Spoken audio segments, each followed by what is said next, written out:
Hello दोस्तों, इस video में इम्पोर्टेंट जीके जीएस क्वेश्चन देखने वाले हैं। यह वीडियो सभी कम्पिटिटिव एग्जाम्स के लिए महत्वपूर्ण रहने वाला है, तो आप लोग लास्ट तक जरूर बने रहिएगा। तो चलिए देखते हैं क्वेश्चन नंबर फर्स्ट से। क्वेश्चन नंबर फर्स्ट है कि भारतीय संविधान के किस अनुच्छेद में यह प्रावधान किया गया है कि राष्ट्रपति की सहायता करने और उसे सलाह देने के लिए प्रधानमंत्री की अध्यक्षता वाली एक मंत्री परिषद होगी, जिसकी सलाह के अनुसार राष्ट्रपति अपने कार्यों का निर्वहन करेंगे। तो इसका जो राइट आंसर होगा सी ऑप्शन, यानी अनुच्छेद। देखिए, भारतीय संविधान के अनुच्छेद 74(1) में यह प्रावधान किया गया है कि राष्ट्रपति की सहायता करने और उसे सलाह देने के लिए प्रधानमंत्री की अध्यक्षता वाली एक मंत्री परिषद होगी, जिसकी सलाह के अनुसार राष्ट्रपति अपने कार्यों का निर्वहन करेंगे। वहीं अनुच्छेद 77 के अनुसार भारत सरकार के समस्त कार्यपालिका कृत्य राष्ट्रपति के नाम से किए जाते हैं। अनुच्छेद 78 के तहत राष्ट्रपति को प्रधानमंत्री से सूचना प्राप्त करने का अधिकार रहता है। अनुच्छेद 108 के तहत राष्ट्रपति संसद के दोनों सदनों का संयुक्त अधिवेशन बुला सकता है। अनुच्छेद 111 के अंतर्गत प्रावधान है कि राष्ट्रपति संसद के दोनों सदनों द्वारा पारित विधेयक पर स्वीकृति प्रदान कर सकते हैं। अनुच्छेद 123 के तहत राष्ट्रपति को अध्यादेश जारी करने की शक्ति प्रदान की गई है। अनुच्छेद 74(2) के अनुसार इस प्रश्न की किसी न्यायालय में जांच नहीं की जाएगी कि क्या मंत्रियों ने राष्ट्रपति को कोई सलाह दी और यदि दी तो क्या दी। ठीक है। अनुच्छेद 75(1) के अनुसार प्रधानमंत्री की नियुक्ति राष्ट्रपति करेंगे और अन्य मंत्रियों की नियुक्ति राष्ट्रपति प्रधानमंत्री की सलाह से करेंगे। 91वां संविधान संशोधन अधिनियम 2003 के द्वारा संघीय मंत्रियों की संख्या लोकसभा के कुल सदस्य संख्या का अधिकतम 15% जो है निर्धारित किया गया है। ठीक है। देखिए, राज्यों के विधानसभा के लिए भी मंत्रियों की संख्या 15% और छोटे राज्यों के लिए 12% निर्धारित किया गया है। अब देखिए नेक्स्ट क्वेश्चन नंबर 2। अब देखिए क्वेश्चन नंबर 2 है कि 14 वर्ष से कम उम्र के बच्चों को जोखिम भरे काम पर लगाना किस अधिकार के प्रति संरक्षण है। तो इसका ए ऑप्शन, शोषण के विरुद्ध। 14 वर्ष के कम उम्र के बच्चों को जोखिम भरे काम पर न लगाना शोषण के विरुद्ध जो है संरक्षण का अधिकार है। ठीक है। अब देखिए, भारतीय संविधान के अनुच्छेद 24 के अधीन 14 वर्ष से कम उम्र के बच्चों को संकट में वाले काम में नहीं लगाया जा सकता है। भारतीय संविधान के अंतर्गत भाग 3 के अनुच्छेद 12 से 35 तक मौलिक अधिकारों से संबंधित है। भारत के संविधान में 7 मौलिक अधिकार दिए गए थे, लेकिन 1978 ईस्वी में 44वां संविधान संशोधन द्वारा 6ठे मौलिक अधिकार यानी संपत्ति का अधिकार अनुच्छेद 31 को जो है समाप्त कर दिया गया है। ठीक है। इस प्रकार वर्तमान में 6 मौलिक अधिकार है और तीसरा मौलिक अधिकार शोषण के विरुद्ध अनुच्छेद 23 से 24 अधिकार से संबंधित है। चलिए देखते हैं क्वेश्चन नंबर 3। लोकतांत्रिक पूंजीवाद सर विश्वेश्वरैया योजना से प्रभावित रहा है। यह किस देश से प्रभावित है। 3 के ए ऑप्शन, अमेरिका। तो लोकतांत्रिक पूंजीवाद सर विश्वेश्वरैया योजना से प्रभावित रहा है। यह अमेरिका देश से प्रभावित है। सर विश्वेश्वरैया योजना 1934 में औद्योगिकीकरण पर बल तथा राष्ट्रीय आय को दुगुना करने पर का लक्ष्य रखा गया था। भारतीय नियोजन की पहली रूपरेखा सर विश्वेश्वरैया द्वारा प्रस्तुत किया गया था। ठीक है। इनको प्रसिद्ध पुस्तक का नाम जो है प्लानेट इकोनॉमी फॉर इंडिया रखा गया है। नेक्स्ट है कि पंचायत राज की अन्य संस्थाओं की तरह ग्राम पंचायत के लिए भी अनुदान का प्रावधान कौन सा संस्था करता है। तो बी ऑप्शन, राज्य वित्त आयोग। राज्य वित्त आयोग का गठन संविधान के अनुच्छेद 243(1) और अनुच्छेद 243 वाई के द्वारा किया गया है। 243 आई और 243 वाई के द्वारा किया गया है। वित्त आयोग वित्तीय प्रशासन में पारदर्शिता और राजस्व विभाजन सुनिश्चित करता है। ठीक है। और राज्य वित्त आयोग की नियुक्ति 5 वर्षों पर राज्यपाल द्वारा किया जाता है। संविधान के अनुच्छेद 280 के तहत भारत के राष्ट्रपति 5 सालों पर एक वित्त आयोग का गठन करते हैं। Question number next. अब देखिए क्वेश्चन नंबर 5 है कि किस पंचवर्षीय योजना के दौरान आपातकाल लगाया गया था, नए चुनाव हुए थे और जनता पार्टी चुनी गई थी। तो 5 का होगा सी ऑप्शन। देखिए 5वीं पंचवर्षीय योजना के दौरान आपातकाल लगाया गया था, नए चुनाव हुए थे और जनता पार्टी की सरकार चुनी गई थी। सर्वप्रथम योजना आयोग द्वारा वर्ष 1972 में 5वीं पंचवर्षीय योजना दार्शनिक आधार तैयार किया गया और इसका आधार जो है रोजगार प्रधान था। ठीक है। बाद में सी सुब्रमण्यम के स्थान पर डीपी धर को योजना मंत्री बनाया गया। ठीक है, जिसके नेतृत्व में नए सिरे से इस योजना का दृष्टिकोण पत्र तैयार किया गया। ठीक है। अब चलिए देखते हैं क्वेश्चन नंबर 6। कहता है कि किस महिला को भारतीय क्रांतिकारियों की माता कहा जाता है। तो A option madam Bhikaji Cama. Madam Bhikaji Cama को भारतीय क्रांतिकारियों की माता कहा जाता है। मैडम कामा प्रथम भारतीय हैं जिन्होंने विदेश में तिरंगा ध्वज जो है स्टुटगार्ट में फहराया 1907 में। अरुणा आसफ अली को स्वतंत्रता आंदोलन की वयोवृद्ध महिला के रूप में विख्यात जो है थी। 31 दिसंबर 1929 को रावी नदी तट पर लाहौर में पंडित जवाहरलाल नेहरू ने तिरंगा झंडा फहराया। 26 जनवरी 1930 को स्वतंत्रता दिवस सर्वप्रथम संपूर्ण जो है देश में मनाया गया। इसी कारण से भारत का संविधान पूर्ण रूप से 26 जनवरी 1950 को लागू किया गया। नेक्स्ट है कि राज्यसभा के सभापति होते हैं। तो इसका राइट आंसर बी। तो देखिए राज्यसभा के सभापति उपराष्ट्रपति होते हैं। राज्यसभा का एक अस्थायी सदन भी है। राज्यसभा के सदस्यों का कार्यकाल 6 वर्ष का होता है। प्रत्येक 2 वर्ष बाद 1/3 नए सदस्य चुने जाते हैं। राज्यसभा राज्यों का प्रतिनिधि सभा है।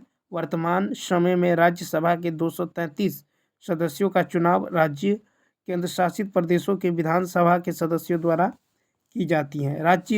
राज्यों तथा संघ राज्य क्षेत्र द्वारा 238 सदस्यों को राज्यसभा के लिए अधिकतम जो है चुना जा सकता है। राज्यसभा में सबसे अधिक सदस्य उत्तर प्रदेश से चुना गया 31, ठीक है, और बिहार से 16 सदस्य सभा के लिए चुना जाता है। क्वेश्चन नंबर 8, भारत में मानव अधिकार सुरक्षा अधिनियम कब पारित हुआ। तो 8 का राइट आंसर होगा सी ऑप्शन। तो देखिए भारत में मानव अधिनियम सुरक्षा अधिनियम 1993 में पारित किया गया। राष्ट्रीय मानवाधिकार आयोग की स्थापना 12 अक्टूबर 1993 ईस्वी में की गई। रोजगार आश्वासन योजना 1993 ईस्वी में प्रारंभ किया गया और विश्व मानवाधिकार जो दिवस है ये 10 दिसंबर को मनाया जाता है। ठीक है। Next question. अब देखिए क्वेश्चन नंबर 9 है कि आर्थिक दृष्टि से एक पिछड़े देश की विशेषता नहीं है। तो डी ऑप्शन। तो देखिए यानी प्राथमिक क्षेत्र में निम्न श्रम अनुपात। विकसित देशों में द्वितीयक व तृतीयक कार्यों की जो है प्रधानता होती है। साथ ही विकसित देशों में उच्च साक्षरता, उच्च प्रति व्यक्ति आय व उच्च नागरिकरण होता है। प्राथमिक क्षेत्र में निम्न श्रम अनुपात विकसित अर्थव्यवस्था में पाई जाती हैं। प्राथमिक क्षेत्र में उच्च श्रम अनुपात पिछड़े देशों की अर्थव्यवस्था में पाई जाती है। प्राथमिक क्षेत्र का जीडीपी में अधिक अनुपात अल्प विकसित अर्थव्यवस्था में पाई जाती हैं। क्वेश्चन नंबर 10 है कि बांग्लादेश की आधिकारिक भाषा क्या है। तो इसका डी ऑप्शन। तो बांग्लादेश की आधिकारिक भाषा बांग्ला है। बांग्लादेश की राजधानी ढाका है और बांग्ला जो देश है ये भारत के साथ सर्वाधिक लंबी यानी 4096.7 किलोमीटर सीमा साझा करने वाले देश है। ठीक है। उसके बाद देखिए कि बांग्लादेश में ब्रह्मपुत्र नदी को यमुना कहा जाता है तथा गंगा में मिलने के बाद संयुक्त धारा को पद्मा कहा जाता है। बंगाल का राष्ट्रीय प्रतीक राष्ट्रीय फूल वाटर लिली है। वर्ष 1971 में इसे अपनाया गया था। नेक्स्ट क्वेश्चन है कि पंचायत समिति के सदस्य, ठीक है, तो 11 का सी ऑप्शन, यानी प्रत्यक्ष रूप से जनता द्वारा निर्वाचित किए जाते हैं। ठीक है। भारत में पंचायत राज के 3 स्तर हैं। एक तो ग्राम स्तर, ग्राम पंचायत कहलाता है। दूसरा प्रखंड स्तर, पंचायत समिति। जिला स्तर, जिला परिषद। पंचायत समिति एक मध्यवर्ती स्तर की पंचायत है 73वें संविधान संशोधन अधिनियम 1992 के तहत इसका गठन जो है पंचायत समिति का उस राज्य में नहीं किया जाएगा जिसकी जनसंख्या 20 लाख से कम है। पंचायत समिति बड़ी जनसंख्या वाले राज्यों में ग्राम पंचायत एवं जिला परिषद के बीच की कड़ी के रूप में जो है किया गया है। जिला परिषद के लिए पंचायत समिति ग्राम पंचायत का जो है पक्ष प्रस्तुत करने वाली संस्था है। बिहार पंचायत राज अधिनियम 2006 के तहत प्रायः प्रत्येक प्रखंड के लिए एक पंचायत समिति का प्रावधान किया गया है। ठीक है, और इसकी जो कार्य अवधि होता है प्रथम बैठक से 5 साल तक निर्धारित किया जाता है। पंचायत समिति की बैठक की अध्यक्षता प्रमुख करते हैं। क्वेश्चन नंबर नेक्स्ट देखिए, नेक्स्ट है कि भारत में प्याज उत्पादन में मुख्य राज्य कौन सा है? तो इसका जो राइट आंसर होगा ए ऑप्शन। भारत में प्याज उत्पादन में मुख्य राज्य महाराष्ट्र है। भारत में नारियल उत्पादन में प्रथम जो स्थान है ये केरल का है। ठीक है, छोटी इलायची का मुख्य उत्पादक राज्य केरल है। भारत में सब्जियों के उत्पादन में उत्तर प्रदेश प्रथम स्थान पे है। तमिलनाडु में तालाब से अधिक सिंचाई होती है। भारत में चाय का सबसे अधिक उत्पादन ये असम में होता है और भारत में रबर का उत्पादन सबसे अधिक केरल में होता है। भारत में सर्वाधिक बॉक्साइट का उत्पादन उड़ीसा राज्य करता है। नेक्स्ट क्वेश्चन, अब देखिए क्वेश्चन नंबर 13 है कि हड़प्पा सभ्यता का एक अन्य नाम है। तो डी ऑप्शन, कांस्ययुगीन सभ्यता। ठीक है, हड़प्पा सभ्यता का एक अन्य नाम कांस्ययुगीन सभ्यता है। हड़प्पा सभ्यता भारत की प्राचीनतम सभ्यता है। हड़प्पा सभ्यता मेसोपोटामिया सभ्यता की समकालीन थी। ठीक है, हड़प्पा सभ्यता की तिथि पद्धति C14 के आधार पर 2350 यानी 2350 से लेकर यानी 2350 से लेकर 1750 ईसा पूर्व मानी जाती है। हड़प्पा सभ्यता भारत की प्रथम शहरी सभ्यता थी। भारत में द्वितीय शहरीकरण 6ठी सदी ईसा पूर्व में गंगा घाटी में प्रारंभ हुआ था। देखिए नेक्स्ट है कि बौद्ध कला का प्रसिद्ध केंद्र कौन सा है? तो इसका राइट आंसर होगा बी ऑप्शन, यानी अमरावती। बौद्ध कला का प्रसिद्ध केंद्र अमरावती है। अमरावती स्तूप सातवाहन काल में बनाया गया। ठीक है, अमरावती स्तूप की विशेषता यह है कि उसका ऊपरी आवरण मार्बल का बना है। सांची का स्तूप अशोक द्वारा बनाया गया है और श्रावस्ती में बुद्ध ने सबसे अधिक उपदेश दिए हैं। ठीक है, नेक्स्ट क्वेश्चन है कि महरौली अभिलेख से किस सम्राट के संबंध में जानकारी प्राप्त होती है? तो 15 का सी, चंद्रगुप्त द्वितीय। महरौली अभिलेख चंद्रगुप्त 2 से संबंधित है और महरौली का लौह स्तंभ दिल्ली में स्थित है। महरौली के लौह स्तंभ में चंद्र के विजय अभियान की चर्चा है जिसे चंद्रगुप्त 2 माना जाता है। महरौली के लौह स्तंभ की सबसे बड़ी विशेषता है उसमें जंग न लगना।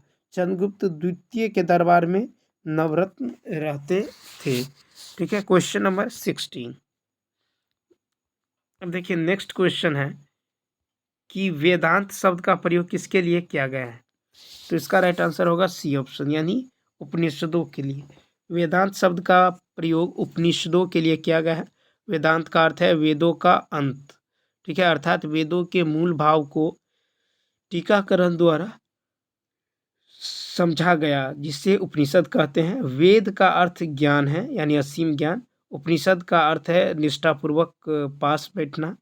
ठीक है, उपनिषद में आत्मा, परमात्मा, मोक्ष आदि की विस्तृत विवेचना है। मुंडोपनिषद से भारत के राष्ट्रीय वाक्य सत्यमेव जयते लिया गया है। 17 है प्रतिवर्ष अंतर्राष्ट्रीय साक्षरता दिवस कब मनाया जाता है?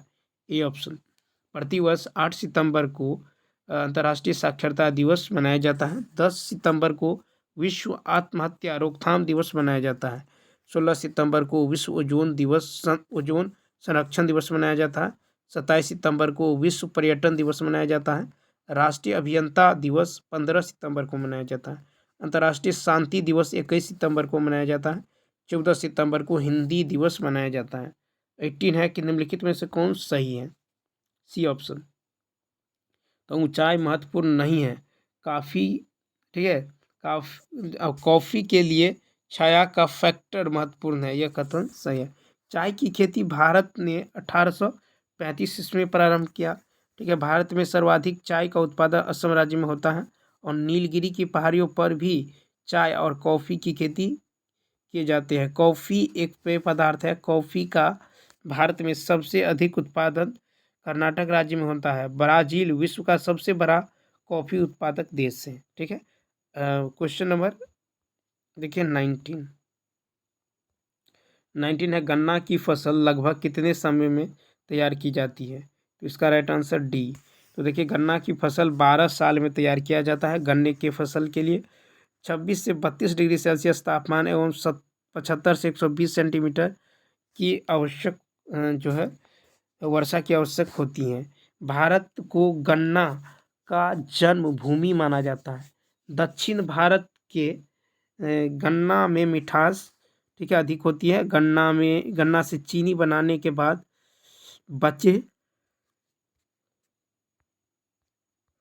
बचे शेष भाग से कागज, कूट आदि तैयार किया जाता है। ठीक है, गन्ना से चीनी बनाने के क्रम में अपशिष्ट पदार्थ का एल्कोहल उद्योग में किया जाता है। कहता है नेक्स्ट क्वेश्चन कि निम्नलिखित में से कौन सी फसल रबी की नहीं है? तो 20 का होगा डी ऑप्शन, मक्का। तो देखिए, मक्का रबी की फसल नहीं है। मक्का खरीफ फसल के अंतर्गत आता है। ठीक है, मक्के की खेती रबी एवं खरीफ दोनों फसलों में की जाती है। भारत में कर्नाटक, आंध्र प्रदेश, बिहार आदि, ठीक है, प्रमुख जो है मक्का उत्पादक राज्य हैं। विश्व में सबसे अधिक मक्का का उत्पादन यूएसए में होता है। यूएसए में मुख्यतः पशुओं के चारा में मक्का का प्रयोग होता है। ठीक है, नेक्स्ट है कि भारत का अंतिम महान राजदूत शासक कौन था? तो C option, Prithviraj Chauhan third. Bharat का अंतिम महान राजपूत जो है ये राजा पृथ्वीराज चौहान था। पृथ्वीराज चौहान थ्री को जो है राय पिथौरा भी कहते हैं। पृथ्वीराज चौहान ने तराइन के प्रथम युद्ध 1191 में, ठीक है, शहाबुद्दीन मोहम्मद गौरी को पराजित किया था। तराइन के दूसरा युद्ध 1192 में मोहम्मद गौरी ने पृथ्वीराज को पराजित किया और 1194 में मोहम्मद गौरी ने चंदावर के युद्ध में जयचंद को पराजित किया। पृथ्वीराज रासो पुस्तक चंद्रवर दाय द्वारा लिखी गई है। ठीक है, अब देखिए क्वेश्चन नंबर 22 है, निम्नलिखित में से किस शासक ने दासों के रख रखाव के लिए एक अलग विभाग की स्थापना की? तो बी ऑप्शन, फिरोज शाह तुगलक। फिरोज शाह तुगलक ने दासों के लिए एक अलग विभाग की स्थापना की। फिरोज शाह ने दीवान ए बंदरगान विभाग की स्थापना की। फिरोज शाह तुगलक के पास जो है 1,80,000 गुलाम था। सबसे अधिक गुलाम फिरोज शाह तुगलक ने के दरबार में रहता था और फिरोज शाह ने ब्राह्मणों से भी जजिया कर वसूल किया। ठीक है, और फिरोज शाह ने 2 बार जो है अपना राज्याभिषेक करवाया। अकबर ने जो है युद्धबंदी को दास बनाने पर 1562 ईस्वी में प्रतिबंध लगा दिया था। नेक्स्ट, अब देखिए क्वेश्चन नंबर 23 है कि सहायक संधि को निम्नलिखित में से किस राज्य ने स्वीकार नहीं किया है? तो ए ऑप्शन, मैसूर। तो देखिए, मैसूर राज्य ने सहायक संधि को स्वीकार नहीं किया है। सहायक संधि सर्वप्रथम 1798 ईस्वी में हैदराबाद के निजाम ने स्वीकार किया और सहायक संधि भारत में लॉर्ड वेलेजली ने लागू किया। सहायक संधि के कारण भारतीय शासकों को पंगु बना दिया गया है। सहायक संधि करने वाले राज्यों का संरक्षण अंग्रेज कंपनी करती थी। ठीक है, नेक्स्ट 24। अब देखिए नेक्स्ट क्वेश्चन है, वह कौन सी घटना है जिसके बाद महात्मा गांधी ने ब्रिटिश सरकार के विरुद्ध अपना सर्वप्रथम असहयोग आंदोलन प्रारंभ किया? तो 24 का बी ऑप्शन, यानी रॉलेट कानून। ठीक है, तो रॉलेट कानून के बाद महात्मा गांधी ने सर्वप्रथम असहयोग आंदोलन शुरू किया। भारत में गांधी जी का प्रथम आंदोलन जो है ये निहलो किसान को लेकर चंपारण में किया गया था।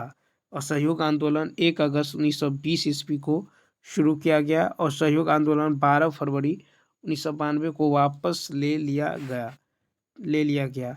ठीक है। आंदोलन वापस लेने की जो घटना है को नेताजी ने राष्ट्रीय दुर्घटना विपदा की संज्ञा दी है।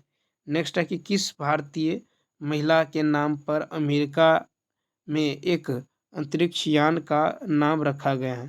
25 का होगा सी, कल्पना चावला। ठीक है, तो कल्पना चावला प्रथम भारतीय महिला है जो अंतरिक्ष में यात्रा की है, और कल्पना चावला की कोलंबिया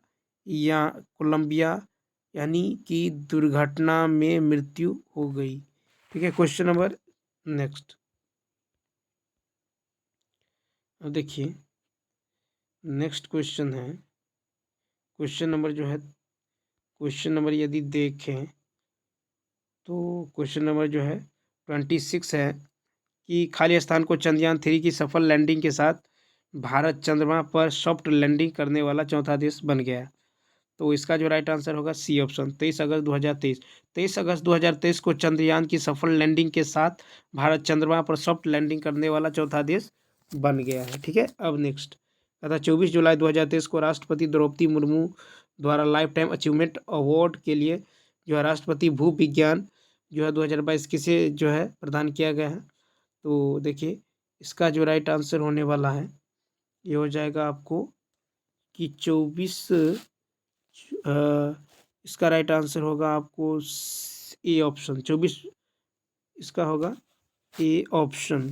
ठीक है, देखिए 24 जुलाई 2023 को राष्ट्रपति द्रौपदी मुर्मू द्वारा लाइफ टाइम अचीवमेंट अवार्ड के लिए राष्ट्रीय भू विज्ञान पुरस्कार 2022 डॉक्टर ओम नारायण, ठीक है, भार्गव, डॉक्टर ओम नारायण भार्गव को प्रदान। ए ऑप्शन क्या होगा, राइट होगा। ए ऑप्शन क्या होगा, राइट होगा। ठीक है, अब चलिए देखते हैं क्वेश्चन नंबर।